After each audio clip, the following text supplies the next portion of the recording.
Okay, in this section, we're going to talk about what's called a one-way ANOVA, or analysis of variance. ANOVA is used when we're comparing several means. So up to this point, we have dealt with 1 and 2 samples in hypothesis testing. So when we have more than 2 samples, this is when we're going to compare these means using what's called an ANOVA, analysis of variance. There are 3 assumptions.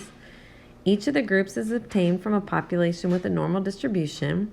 Each group is randomly selected and is independent of all other groups, and that the variables from each group come from distributions with approximately the same standard deviation. Okay, so now when we set up our null and alternative, you can see here we're assuming that the means are equal. Now, if we would have had 4 samples, we would have included mu4. If you have 5 samples, you go equal to mu5. 6 samples equal to mu6. Make sense? Now, the alternative is slightly different. We don't just use the not equal sign. Okay, don't use. Okay, we have to say not all the means are equal. Because if we say that they're all not equal to each other, we're just testing that they're not all equal. Meaning if one is different, the other 3 can be the same, but one is different, meaning they're not all the same. So we want to know if they're all 4 the same. 3 or 4, however many. Okay, in step 2, we use what's called an F-test statistic, and step 3, the F-table. So the distribution we're using now with the ANOVA is called an F-distribution. Okay, now the F-test statistic and p-value come from what's called an ANOVA table. And in the next video, I show you actually how to set up that ANOVA table, even using your calculator. And you want to watch through that because it is important to understand what the ANOVA table looks like. The ANOVA table is how we get that F-test statistic and p-value, but to have a little bit of an understanding of that is good. So if you're doing some evidence-based practices later on in some of your other classes, especially in the healthcare, you might see something referred to in the ANOVA table. So the F distribution is actually different than our normal distribution, our student T distribution, in the fact that it is right skewed, making all of these what we call a right-tailed test. Even though this is always our null and alternative, there's no options. We don't have right-tailed, left-tailed, two-tailed. We always have this not equal to in the alternative, but the actual distribution being right skewed makes it a right-tailed test. Now, I'm going to let you skip this critical region method. In this next video, I do show you how to do that, so I encourage you to watch that, but in the homework, I don't require you to do that. Okay, so we get the F-test statistic and the p-value, and we get those from our calculator. We go to stat, test, ANOVA on the calculator. Okay, and that will give us the test statistic as well as the p-value. And I'll show you all of that in the next video as well. And then our interpretation. Okay, so the first problem here, and this is similar to what you're going to have in your homework, says a hospital wants to determine if the type of treatment for pneumonia is a factor in recovery time. The table below shows the number of days to recovery for several randomly selected pneumonia patients that have various types of treatment. Okay, so what we're going to be testing is if the average number of days to recovery is different between these.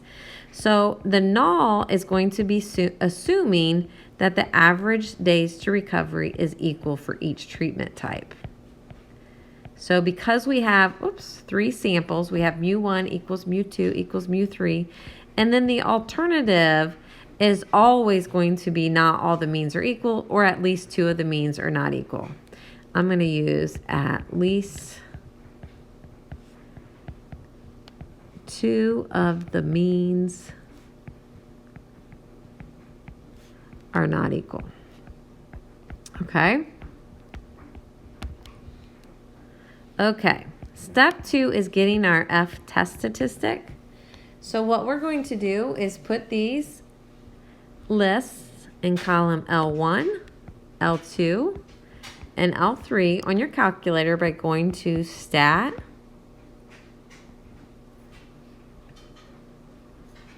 and edit, and we go ahead and put those in. Okay, I'm going to let you go ahead and do that.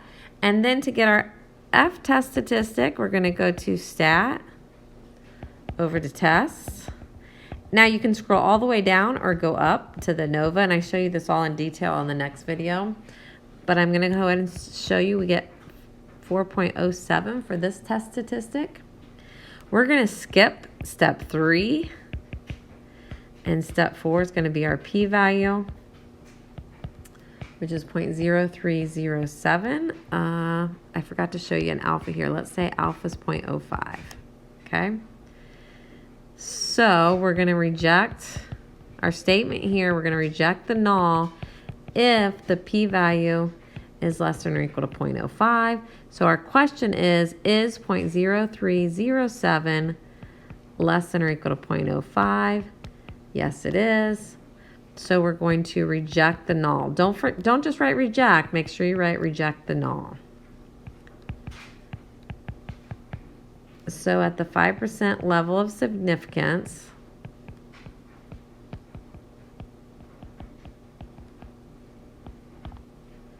we do or do not? We do. We do have enough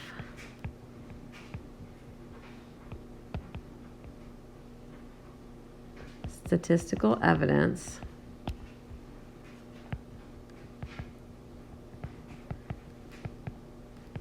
to conclude that the type of treatment for pneumonia is a factor in recovery time.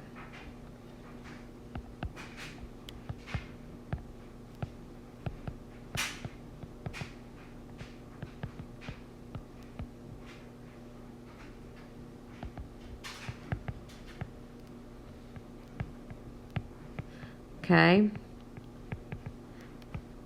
Now watch my next video because I do go into a little bit more detail on the calculator, okay? Okay, so in the ANOVA, we did go and we wanted to put stat edit. Hopefully you put all your data in there, okay? So what I had done on the calculator is I went to stat, over to test. Now you can go all the way down, or I'm going to scroll up, and that brings me to the ANOVA. And then I'm going to tell L1, comma, L2, comma, L3, and hit enter. So the very first two things it gives you is the F-test statistic and the p-value. You're going to see this factor and error. This is the degrees of freedom, the sum of squares, and the mean squared. And this arrow here just means you can arrow down. And that's just the error factor. It's not an error. You're calculating an error. It's the degrees of freedom, sum of squares, mean squared there. So I show you that in the next video, so I encourage you to watch that on how to do the ANOVA.